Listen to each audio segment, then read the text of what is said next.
दोस्तों, welcome back to our channel. So let's begin with the editorial analysis of Indian Express newspaper today. Today we have 3 articles but we are going to cover only 2, क्योंकि basically जो दूसरा वाला article है वो same topic पर ही है जो हिंदू में आर्टिकल आया था आज उसके ऊपर ही, तो वो हम ऑलरेडी सुबह कवर कर चुके हैं, इसलिए उसको हम नहीं करेंगे. पहला आर्टिकल जीडीपी के ऊपर है, इसको कवर करेंगे. इसको हम कवर नहीं करेंगे क्योंकि जस्टिन ट्रूडो की रेजिग्नेशन के ऊपर है. इससे रिलेटेड टॉपिक पे हमने ऑलरेडी मतलब सेम ही टॉपिक पे हमने ऑलरेडी हिंदू वाला आर्टिकल कवर कर लिया था मॉर्निंग में, तो वो बोरिंग सा हो जाएगा, इसलिए हम उसको नहीं कवर कर रहे हैं. दूसरा आर्टिकल हम ये वाला कवर करेंगे, सील्ड विद अ किस. ये बहुत इंटरेस्टिंग है आज का आर्टिकल, मज़ा आएगा आपको इसमें. चलिए आइए पहले वाले से स्टार्ट करते हैं. मैंने ऑलरेडी आप लोगों के लिए इंपॉर्टेंट वर्ड्स हाईलाइट करके रखे हैं for the vocabulary point of view. इतने कुछ खास इंपॉर्टेंट वर्ड्स बिल्कुल भी नहीं हैं, बहुत कॉमन टर्मिनोलॉजी है. काफ़ी तो वर्ड्स आपको खुद ही पता होंगे. इनकेस अगर आपको कुछ नए वर्ड्स मिलते हैं तो ज़रूर उसको नोट डाउन कर लीजिएगा. मुझे जो लगेंगे मैं उसके लिए लास्ट में एक लिस्ट बनवा दूंगा, ठीक है. चलिए आइए साथ में बढ़ते हैं. ग्रोथ पैंग्स, पहला वर्ड तो यहीं मिल गया, पैंग. पैंग का मतलब होता है इमोशनल पेन, ठीक है, दुख. इमोशनल पेन कह लो, दुख कह लो, टीस कह लो, ठीक है, खुन्नस भी कह सकते हैं हिंदी में, ठीक है. तो भाई ग्रोथ का एक दुख हो गया है. क्या क्या दुख हुआ है भाई? जीडीपी का फोरकास्ट गिर गया है तो इस बारे में ये टाइटल दिया है, बहुत अच्छा टाइटल दिया ऑथर ने. आइए देखिए, एनएसओ यानी कि नेशनल स्टैटिस्टिक्स ऑफिस, पेग्स. अब पेग्स का मतलब क्या होता है? ये थोड़ा सा इकोनॉमिक्स का टेक्निकल टर्म है. जिन लोगों ने इकोनॉमिक्स पढ़ी होगी उनको ज़रूर ये वर्ड का मीनिंग पता होगा, ठीक है. पेगिंग भी कहते हैं इसको. आइए इसको मैं आपको बताता हूँ. पेग्स, टेक्निकल वर्ड में पेग का मतलब होता है खूंटा.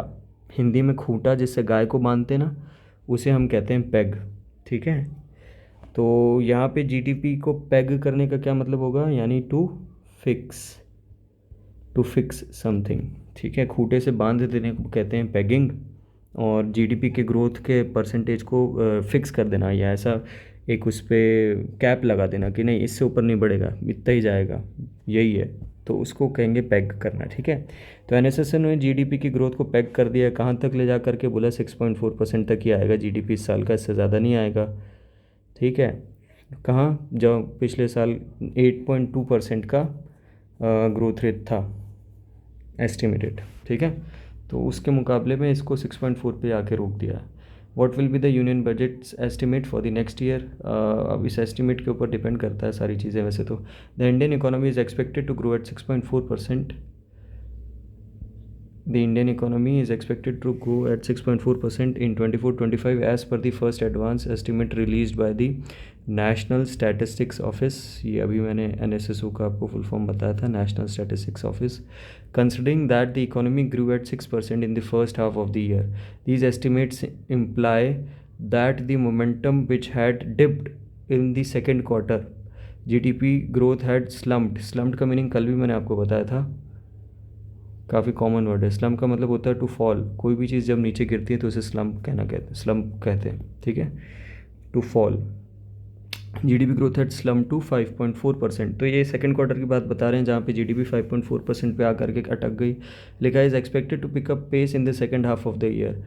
एक्सपेक्टेड का मतलब ये उम्मीद है कि अगले सेकंड हाफ में ईयर के ये आगे बढ़ेगी, ठीक है. Growth is likely to average around 6.7%. Averaging के हिसाब से 6.7% की तो ग्रोथ होनी चाहिए on an average. NSSO estimate is marginally lower than RBI's revised forecast.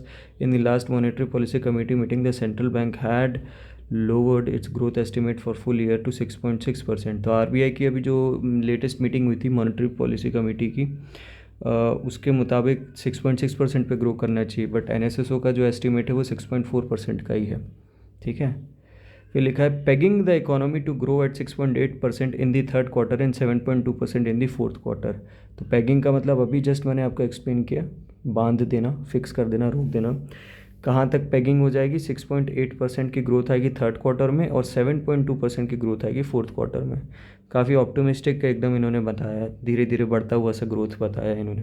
However this latest estimate also implies that growth this year is likely to be 1.8% points lower than 8.2% registered last year. Last year 8.2% की growth के मुकाबले 1.8% lower है, तो obviously lower है यार.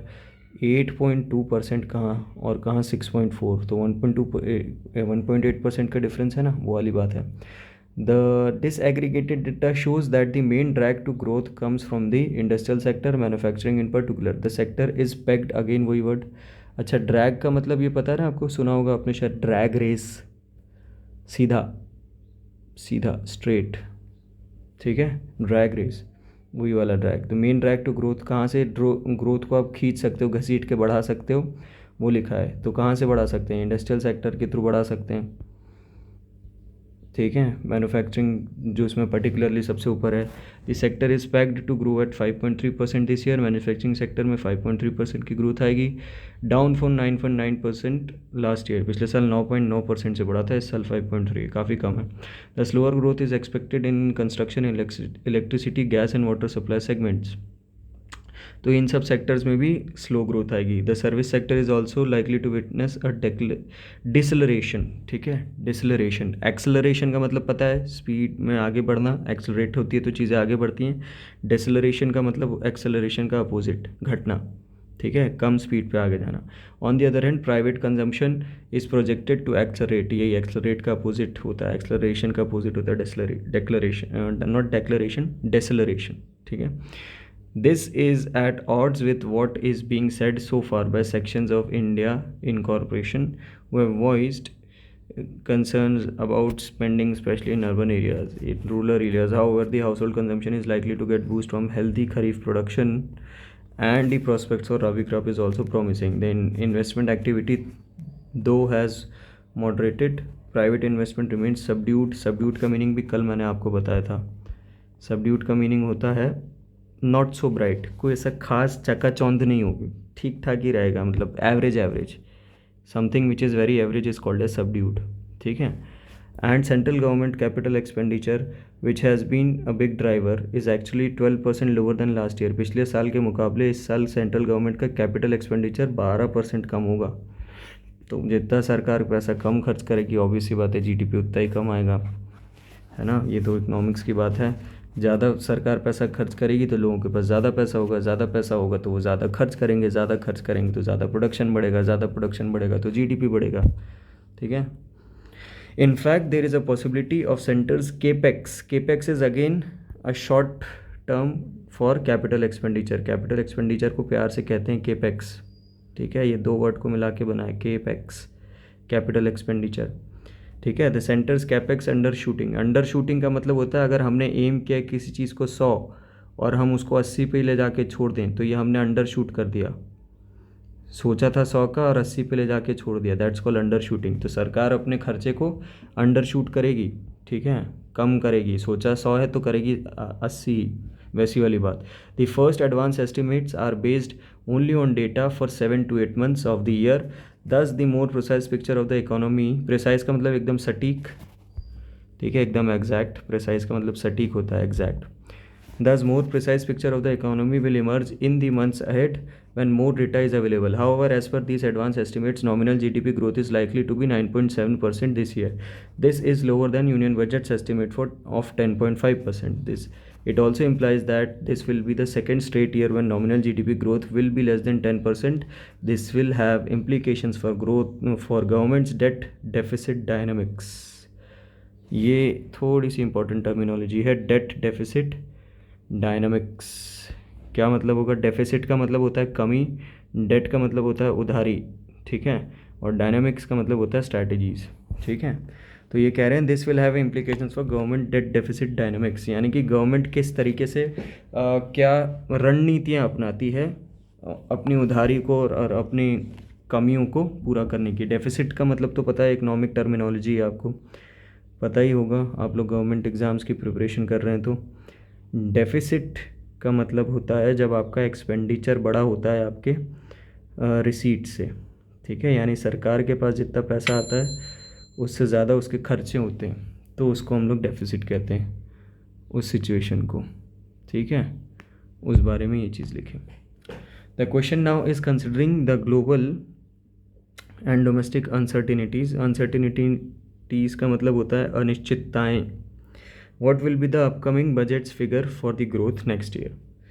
तो कुल मिलाकर के कंक्लूजन में ये लिखा है कि भाई अब आगे क्या अनिश्चितताएं आती है उसके ऊपर डिपेंड करता है भारत की इकोनॉमी ग्रो करेगी या नहीं करेगी, जीडीपी आगे बढ़ेगा या नहीं बढ़ेगा। तो this was all about your first article that was regarding GDP growth forecast, है ना।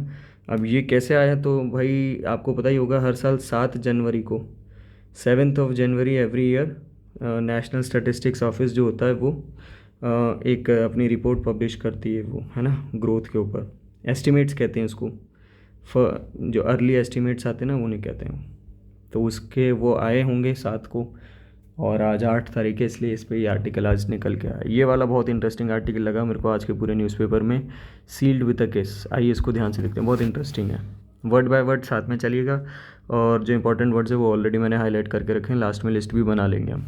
सील्ड विद अ किस in theory on Pluto and Sharon pairing, ठीक है। प्लूटो और प्लूटो का जो मून होता है उसका नाम है शैरन। वैसे प्लूटो के बहुत सारे मून हैं, लेकिन अभी तक एस्ट्रोनॉट प्लूटो, आप लोग को पता है ना, प्लूटो हमारा लास्ट प्लैनेट हुआ करता था, जिसको हमने फिर बाद में प्लैनेट की श्रेणी से हटा दिया था। कब? 2006 में, ठीक है। तो नेपट्टून लास्ट प्लैनेट है, नेपट्टून के बाद आता है प्लूटो, एक ड्वार्फ प्लैनेट है। और साइंटिस्ट्स के हिसाब से प्लूटो के अब तक सिर्फ 5 ही मून हमने पता लगाए हैं। तो 5 मून पता है हमको, और उन 5 मूनों में से सबसे बड़ा वाला जो मून है प्लूटो का, सपोज़ ये प्लूटो है, ये उसके हो गए 5 मून, 1 2 3 4, और 5वां जो मून है वो सबसे बड़ा वाला मून है, ठीक है। तो उस बड़े वाले मून का नाम है शैरन, ठीक है। तो प्लूटो और शैरन के ऊपर ये पूरा आर्टिकल है, बहुत शानदार है, आओ देखो, बहुत इंटरेस्टिंग है। In science as in life change is complicated inevitable. Inevitable का मतलब मैंने आपको बताया था, वो जिसे रोका ना जा सके, जो होके ही रहेगा, ठीक है। तो साइंस के बारे में बताया, साइंस में लाइफ कॉम्प्लिकेटेड होती है और इनएविटेबल भी होती हैं चीज़ें, ठीक है, और ऑफन ब्यूटीफुल चीज़ें निकल के आती हैं। इन the cold depths of solar system, cold depths क्यों? अरे भाई सन से इतना दूर है प्लूटो, तो ऑब्वियसली वहाँ तो ठंडक होगी सबसे ज़्यादा, इसलिए लिखा है in the cold depths of solar system a love story has been quietly unfolding resulting in striking celestial pairing.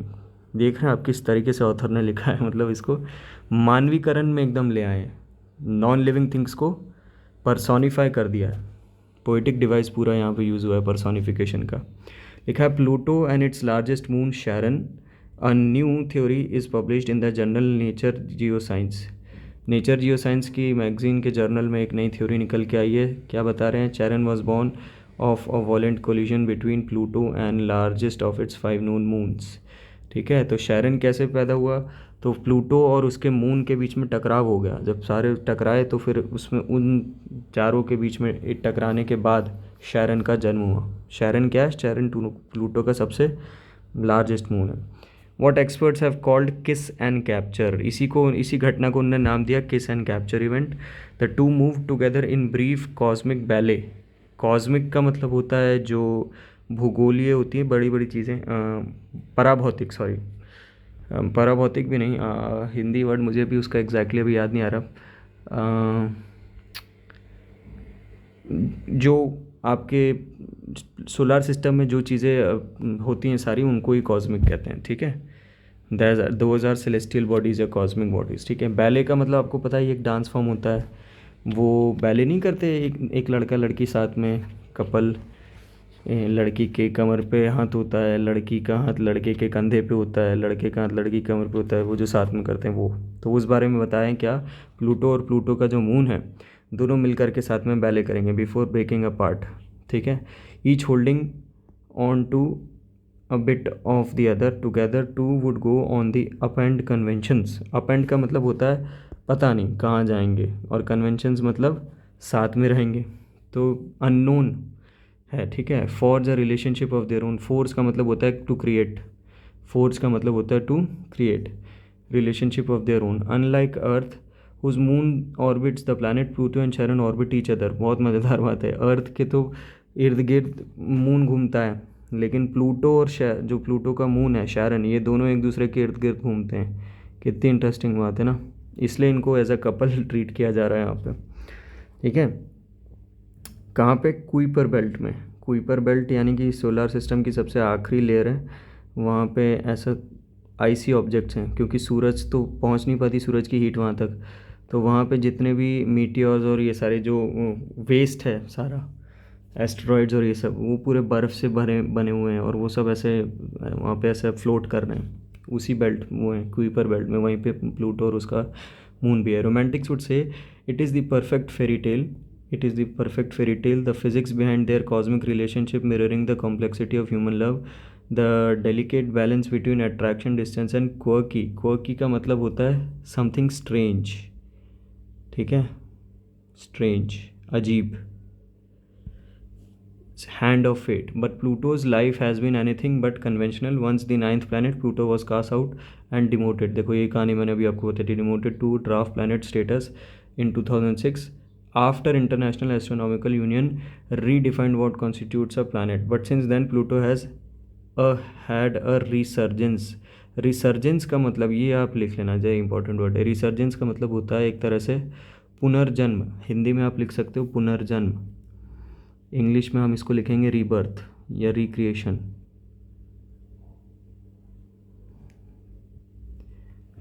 Rebirth या रिक्रिएशन,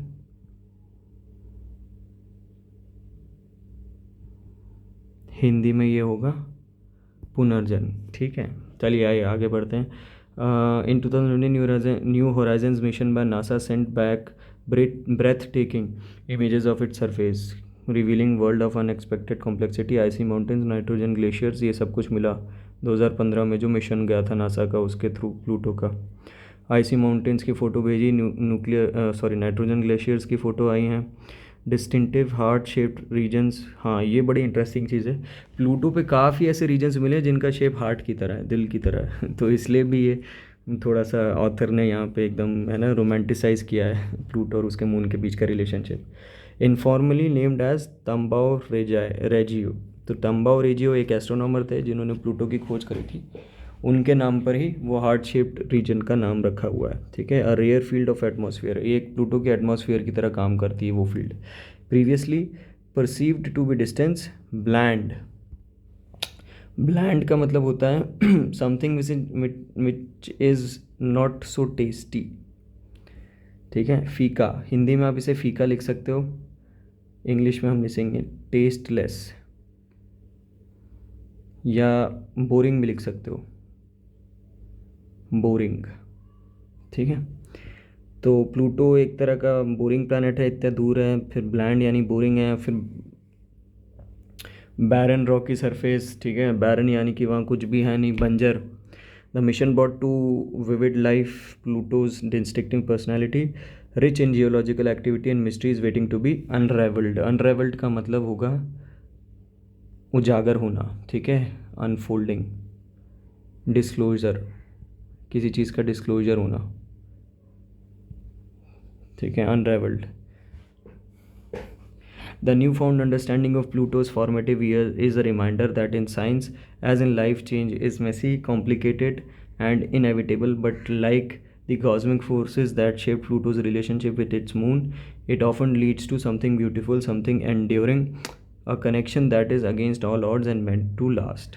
तो कुल मिलाकर के ये आर्टिकल में यही कहा गया है कि भाई अब साइंस में कुछ भी ऐसा निश्चित नहीं होता, जब जैसा हो जाए वैसा हो जाए, बट जो भी होता है वो बहुत ब्यूटीफुल होता है. ठीक है, और कुछ ऐसा होता है जो थोड़ा लंबे समय तक टिकता भी है. A connection that is against all odds is meant to last. ठीक है, इसी तरीके से किसने सोचा था कि प्लूटो और उसका मून अलग हो जाएगा और आपस में एक दूसरे के चक्कर काटने लगेगा. तो ये नई थ्योरी में निकल करके आया है. ठीक है, उस बेसिस पे ये पूरा आर्टिकल आपका था ऑथर का. तो आई होप काफ़ी इंटरेस्टिंग थे दोनों आर्टिकल्स, और आपको मज़ा आया होगा दोनों को है ना एनालाइज़ करने में. आइए, कुछ 2-4 ही वर्ड्स हैं, ज़्यादा वर्ड्स है नहीं, है ना. चाहे तो उसकी आप लिस्ट बना लीजिए, ये खाली जगह पे हम लिख लेते हैं. लिस्ट बनाने लायक भी कोई वर्ड है नहीं एक्चुअल में. ठीक है, तो फिर आज इसको स्किप ही करते हैं. अदरवाइज़ तो मैं रोज़ आपको लिस्ट बनवा ही देता हूँ इंपॉर्टेंट वर्ड्स की. फिर भी मैंने हाईलाइट कर दिए हैं. अगर किसी को कभी भी कोई डाउट आए तो कमेंट में पूछ सकता है उस वर्ड का meaning. I will definitely reply for it. ठीक है, so thank you so much for being such a patient listener through out this video. I hope I was able to give the proper understanding of the editorial articles to you. And please, if you like this video, please do share this and please do comment है ना। It gives a motivation to me too, अच्छा लगता है ना। और आपको पता ही है डेली हम लोग 2 आर्टिकल्स को एनालाइज करते हैं। सुबह के वक्त द हिंदू की एनालिसिस होती है अप्रॉक्सीमेटली 8 AM के पहले पहले, और शाम के वक्त द इंडियन एक्सप्रेस। ठीक है, ये दोनों ही वीडियो को मैं अपलोड कर देता हूँ। ठीक है, इंडियन एक्सप्रेस का टाइम 4 से 5 बजे के बीच में। ठीक है, तो ज़रूर स्टे ट्यून्ड, रोज़ डालता रहूँगा। दोनों की प्लेलिस्ट मैंने बनाई दी है। आई गेस आप लोग को काफ़ी हेल्प होगी उससे आपके एग्जामिनेशंस में। Thank you so much.